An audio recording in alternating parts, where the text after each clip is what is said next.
सफलता का कोई पैमाना नहीं होता।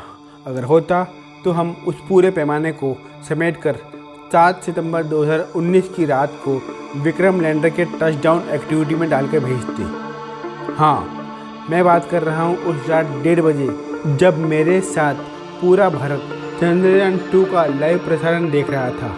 उस दिन चंद्रयान 2 का विक्रम लैंडर चांद के साउथ पोल में सॉफ्ट लैंडिंग करने की कोशिश कर रहा था, पर आखिरी मोमेंट पर ग्राउंड स्टेशन से चंद्रयान 2 का संपर्क टूट गया और विक्रम लैंडर चांद की सतह से लगभग 2 किलोमीटर ऊंचाई पर डिफेंड करता हुआ क्रैश कर गया। उस वक्त इसरो की कुछ भावुक तस्वीरें हमें आज भी याद होंगी। उस दिन के बाद हम सब भारतीयों ने हमारे देश के वैज्ञानिकों के लिए अपना समर्थन पेश किया, पर हमारे इसरो कहाँ थमने वाला था।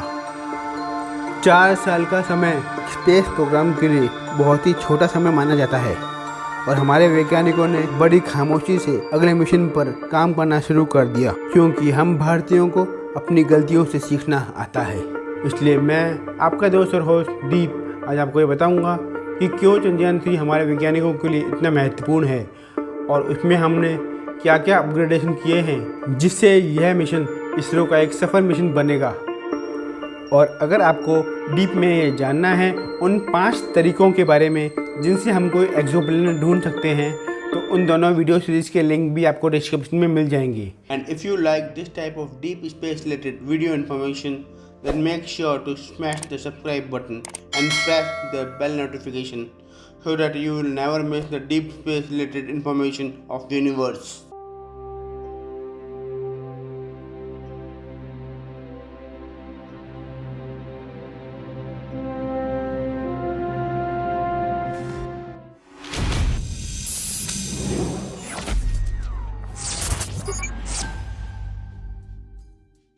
चंद्रमा से पृथ्वी की दूरी 3,84,400 किलोमीटर है और इस दूरी को 50 साल पहले नासा के अपोलो मिशन के जरिए 4 दिन में पूरा किया था, जबकि सोवियत यूनियन के लूना 1 मिशन ने यही सफ़र मात्र 36 घंटों में तय किया था। तो कुछ साल पहले चाइना द्वारा छोड़े गए चैंगी 2 मिशन को भी मात्र 4 दिन ही लगे थे। तो फिर हम चंद्रयान 3 में 45 दिन का समय क्यों ले रहे हैं? तो फ्रेंड्स, इसमें भी हमारे इसरो की एक इनोवेशन छुपी है और वो ये है कि सैटेलाइट को कम से कम फ्यूल वेट के साथ भेजना और बेहतरीन ढंग से सैटेलाइट की स्पीड को कंट्रोल करना और पृथ्वी और चंद्रमा की ग्रेविटी का यूज़ करके कम से कम लागत में मून पर पहुंचना। पर देखें तो अपोलो 11 मिशन, जो कि आज से 54 ईयर्स पहले लॉन्च किया गया था, उस मून मिशन की कॉस्ट लगभग 150 अरब रुपए के बराबर थी, जो कि हमारे चंद्रयान 3 के 615 करोड़ रुपए के आगे कितनी ज़्यादा है। और हमारे इसरो तो सबसे सस्ता मिशन करने के लिए विश्व प्रसिद्ध है। अब इस बात को समझते हैं कि क्यों मून पर सॉफ्ट लैंडिंग करना डिफ़िकल्ट है। 2022 के डेटा के अनुसार लगभग 80 गवर्नमेंट स्पेस एजेंसीज एग्जिस्ट करती हैं, जिसमें केवल 3 कंट्रीज़ रशिया, अमेरिका और चाइना ही हैं जिन्होंने मून पर सॉफ्ट लैंडिंग करी है, पर सारी लैंडिंग मून के इक्वेटर पर ही हुई है। पर क्यों एक सैटेलाइट को मून पे भेजना थोड़ा मुश्किल माना जाता है as compare to other planet mission? Moon हमारे ज़्यादा नज़दीक है और इसी कारणवश अगर सैटेलाइट का पाथ थोड़ा सा भी चेंज होता है तो कोई भी उसे इतना कम समय में कंट्रोल नहीं कर सकता है। और हम ये जानते हैं कि मून की ग्रेविटी बाकी प्लैनेट की ग्रेविटी से बहुत कम है और अगर हम चंद्रयान 3 की सॉफ्ट लैंडिंग करने में सफल हो जाते हैं, और मैं तो कहूँगा कि हम सफल होंगे ही होंगे, तो ऐसा करने वाले हम चौथे और साउथ पोल पे पहुँचने वाले पहले देश बन जाएंगे। हाँ, वो बात अलग है कि अब इस रेस में रशिया का रोसकॉस्मोस भी आ गया है और उन्होंने अपना मिशन 11 अगस्त को लॉन्च भी कर दिया है। रशिया ने लूना 25 को अपने powerful rocket Soyuz 2-1B rocket से लॉन्च किया था और इसे भी चंद्रमा की कक्षा में पहुंचने में मात्र 5 दिन का समय ही लगा है। और अगर रोसकॉस्मोस अपने सैटेलाइट को 21 अगस्त यानी चंद्रयान 3 का निर्धारित लैंडिंग डेट 23 अगस्त से 2 दिन पहले मून के साउथ पोल पर उतार देता है, तो वह ऐसा करने वाला पहला देश बन सकता है। पर इसरो को इस रेस में फर्स्ट आने की नहीं बल्कि अपने मिशन को बेहतरीन तरीके से फिनिश करने में रुचि है। 4 साल पहले हुए चंद्रयान 2 का फेलियर का रीजन अभी 1 महीने पहले हमारे ISRO chief S Somnath sir ने बताया कि चंद्रयान 2 का लैंडर चांद की सतह से 2 किलोमीटर पहले सैटेलाइट लैंडिंग डिसेंट ट्रैजेक्टरी में फाइन ब्रेकिंग स्टेज पर सॉफ्टवेयर ग्लिच के चलते हार्ड लैंडिंग कर गया था। वैसे तो इसरो कमांड सेंटर से एक सैटेलाइट को ऑपरेट करते हैं, पर 3,84,400 किलोमीटर दूर से सिग्नल सेंड करने में 3 सेकंड का लैग या डिले आता है।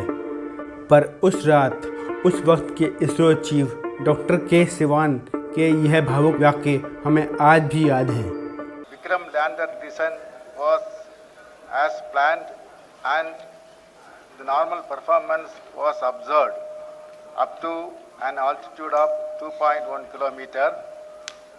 Subsequently, the communication from lander to ground station was lost. The data is being analyzed. अब हम ये देखते हैं कि चंद्रयान 2 से चंद्रयान 3 में क्या क्या चेंजेस हुए हैं। देखने पर दोनों में खासा अंतर नहीं दिखेगा। चंद्रयान 3 में ऑर्बिटर नहीं है, क्योंकि चंद्रयान 2 का ऑर्बिटर आज भी काम कर रहा है। प्रेजेंटली चंद्रयान 3 का टोटल पेलोड मास 3,900 किलोग्राम है, जिसमें 2,148 किलोग्राम का प्रपोल्शन मॉड्यूल, 1,752 किलोग्राम का विक्रम लैंडर और 26 किलोग्राम का प्रज्ञान रोवर शामिल है। अगर आप चंद्रयान 2 और 3 के स्टैक को ऑब्जर्व करेंगे तो आपको कोई डिफरेंस नहीं दिखेगा। First, propulsion module. Propulsion module में मोस्टली फ्यूल है। उसका मेन काम है लैंडर को अर्थ के लियो यानी लोअर अर्थ ऑर्बिट से चांद तक लेके जाना, और उसके अलावा कुछ एंटीनाज और सेंसर्स लगे हुए हैं। पर इसमें जो इम्पोर्टेंट साइंस पेलोड लगा हुआ है वो है शेप यानी स्पेक्ट्रोपोलीमेट्रिक ऑफ हैबिटेबल प्लैनेट अर्थ। इस पेलोड से हम स्पेक्ट्रोपोलीमेट्रिक डाटा कलेक्ट कर सकते हैं, जिसके जरिए हम यह जान सकते हैं कि मून से अर्थ का सिग्नेचर कैसा दिखता है और एक अर्थ जैसे हैबिटेबल प्लैनेट की स्पेक्ट्रोग्राफी में ऐसे कौन से एलिमेंट हैं जो उसे एक हैबिटेबल प्लैनेट बनाते हैं। और इस एक्सपेरिमेंट को हम फ्यूचर मिशंस में हैबिटेबल एक्सोप्लैनेट सर्च करने में यूज़ करेंगे। Second, lander module. इस बार भी हमारे लैंडर का नाम विक्रम ही रखा गया है।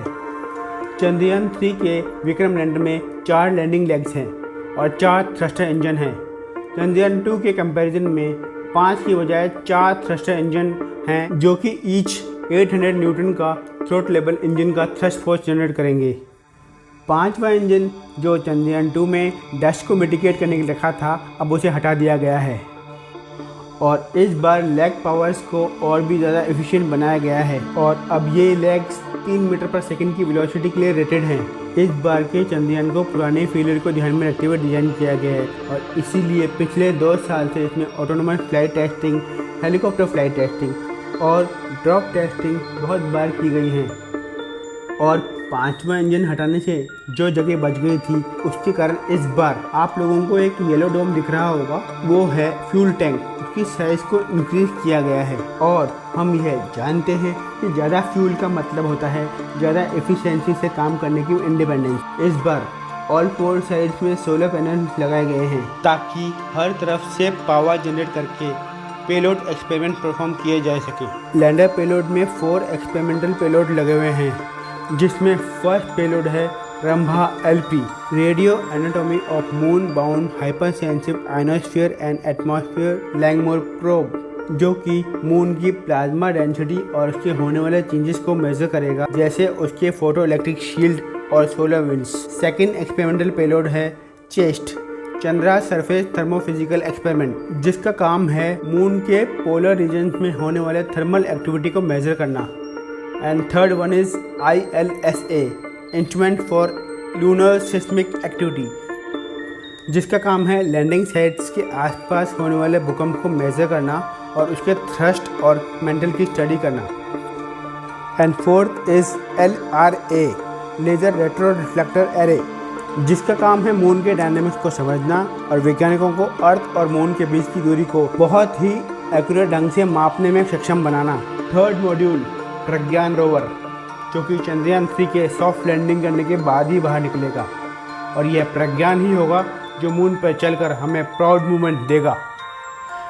इस रोवर में 2 एक्सपेरिमेंटल पेलोड के साथ कम्युनिकेशन और सोलर पैनल्स भी इंस्टॉल्ड हैं। इसमें पहला पेलोड है apex alpha particle x-ray spectrometer, जिसका काम है केमिकल और मिनरल कंपोजिशन जैसे magnesium, aluminium, silicon, potassium, calcium, titanium, uranium, thorium and iron की लैंडिंग साइट के आसपास लूनर सॉइल और रॉक्स की स्टडी करना।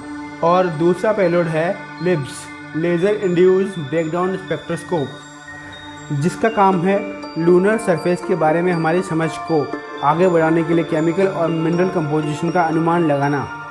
और इसके अलावा रोवर को मून के कुछ ऐसे हिस्से की तलाश करनी है जहां करोड़ों वर्षों से सनलाइट नहीं पहुंची और वो क्रेटर्स सोलर सिस्टम के फॉर्मेशन के समय से ऐसे ही हैं, तो शायद हमें वहां वाटर आइस क्रिस्टल्स के अलावा मून फॉर्मेशन की थिया थ्योरी को प्रूव करने के क्लू मिल जाएं।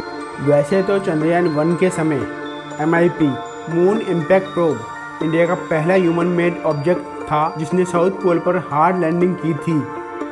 उस प्रोब का वेट 34 किलोग्राम का था, जिसने हार्ड लैंडिंग करते हुए भी मून के 10% एरिया की रिम इमेजेस ली थी। Objectives of Chandrayaan 3। फर्स्ट, यह मिशन एक लूनर डे यानी 14 अर्थ डेज के लिए डिजाइन किया गया है, पर यह इसरो का पहला मिशन होगा जहां पर हम मून पर सॉफ्ट लैंडिंग करेंगे। सेकंड, सारे एक्सपेरिमेंट को बिना किसी सॉफ्टवेयर ग्लिच के परफॉर्म करना। और तीसरा, रोवर को मून के सरफेस पे चलाना। लेटेस्ट अपडेट के अकॉर्डिंग रशिया का लूनर 28 अगस्त को सुबह 10 बजे के आसपास सॉफ्ट लैंडिंग का ट्राई करता हुआ क्रैश कर गया और प्रोपल्शन मॉड्यूल 17 अगस्त को लैंडर से चंद्रमा से 30 किलोमीटर ऊपर अलग हो गया है, जिसकी बधाइयाँ इसरो के ट्विटर हैंडल पर जारी हैं। 18 अगस्त को लैंडर मॉड्यूल के डीबूस्ट इंजन को पहली बार फायर किया गया था, जिससे उसकी स्पीड को कम कर सके और नेक्स्ट डीबूस्ट मंडे यानी 21 अगस्त को हुई थी। इतनी सारी जानकारी और परफेक्ट इन्फॉर्मेशन के बाद हम भारतीय वासियों को 100% यकीन है कि यह मात्र 615 करोड़ रुपए की लागत वाला मिशन 700 करोड़ वाली मूवी आदि पुरुष के आगे देश के लिए काफ़ी इम्पोर्टेंट और वैल्यूबल है। फिर भी मैं 23 अगस्त को अपनी सारी बेस्ट विशेस के साथ चंद्रयान 3 की सॉफ्ट लैंडिंग के लिए प्रे करूंगा। आप लोगों की क्या राय है? क्या आप लोग भी इसरो को बेस्ट विशेस देना चाहते हैं? तो कमेंट में अपनी विशेस ज़रूर दें और अपने दोस्तों के साथ शेयर ज़रूर करें ताकि ज़्यादा से ज़्यादा लोगों तक चंद्रयान 3 की करेक्ट इन्फॉर्मेशन पहुँचे। और ऐसे में हमारे इसरो साइंटिस्ट के लिए एक लाइक तो बनता है, तो लाइक से उन्हें और हमें मोटिवेशन दें। और अगर आप यूनिवर्स को हमारी नज़र से समझना चाहते हैं तो deep into the universe channel को सब्सक्राइब ज़रूर करें। जय हिंद।